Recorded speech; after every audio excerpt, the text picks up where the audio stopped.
I heard once that when you jump off a building, your heart will stop before you hit the ground. It sounded like a nice way to go when I thought about it. A rush of wind, a skip of the heart, and then I would finally be at peace. Except my heart never stopped. I distinctly remember the sensation of my leg bone shattering underneath me.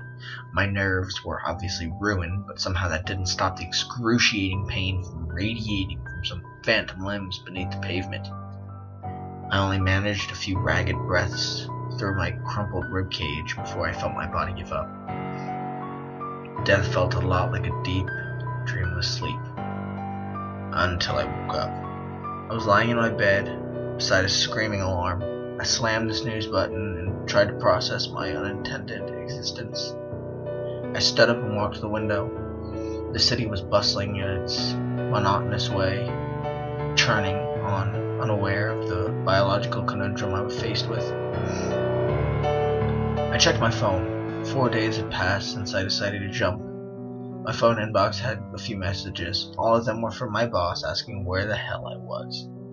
I called him back and told him that I needed some serious medical leave. He fired me right there, over the phone. Screw it. I had more important things to figure out. I tried my best to walk through the last moments that I remember, but there was nothing spectacular about it. I took the bus to Manhattan, buzzed a few tall buildings till I found one with roof access. There were a few options. First of all, I could have dreamed the whole thing. The problem with that theory is that it couldn't account for the missing time I experienced. As far as I know, the human body would die without water for 4 days.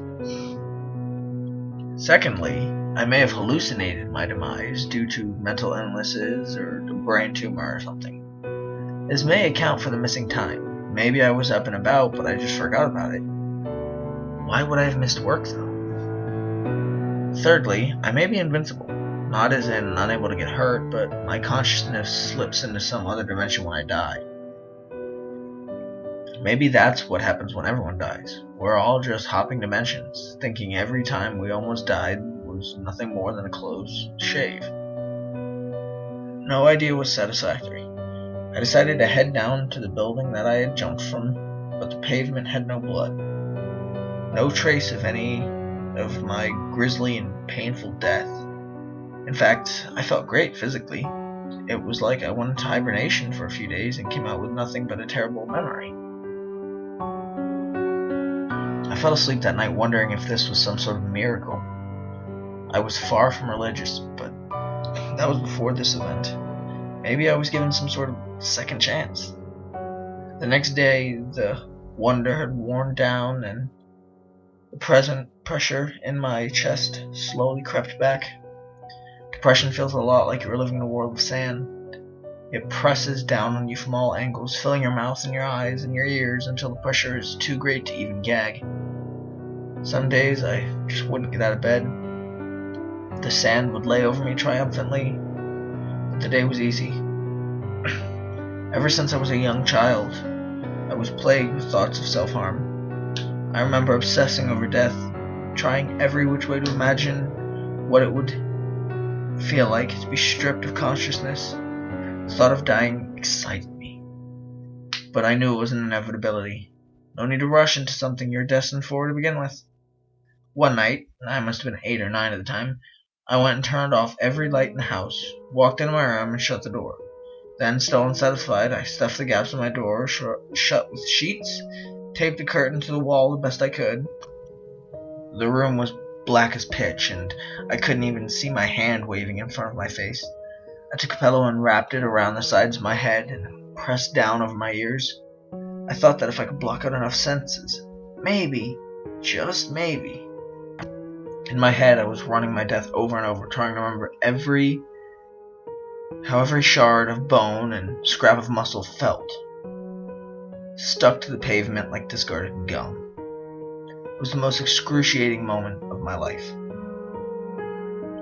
In those catastrophic seconds of weakness, I actually regretted jumping. No amount of relief was worth being mashed like a potato. But now, From the distance of this new self, it felt as if the pain was washing away some unknown sin that I was carrying for far too long, a baptism of agonies for an unfulfilled soul. I made up my mind that night I would try again. I needed to leave something behind this time, as a test. I didn't have anyone to write a note to, however, it seemed like a good way to test things out. So I wrote one to myself. I sat in front of the handmade oak desk that my father had passed on me before he had died. He used to be a hell of a carpenter, when he wasn't drinking, that is. Dear Raymond, this is Raymond. Sorry for letting you down. You were an alright guy, but I was never good enough for us. If you get this note, you have not jumped dimensions. If not, you are probably dead. I sure as hell wouldn't jump again. I knew that much. Not that I regret it per se, I just want something a bit more relaxed this time. I got into the bathtub and filled it with hot water. I sat back and let my skin adjust to the heat. I reached over and picked up the knife. I had made sure to sharpen it as best as I could. The blade slid through my skin easily. God damn, did it ever hurt! I shoved my arm into the water to try and cut off the wound from the air, but the pain didn't recede. The stinging was way loud in my ears as I steeled myself and cut the other wrist, deeper this time. I felt the feeling leave my fingers while the water turned an orange as rust. I grit my teeth as my arms burned and twitched at my side. Although not as severe as jumping, cutting leaves you to deal with the pain. You have to think about your choices.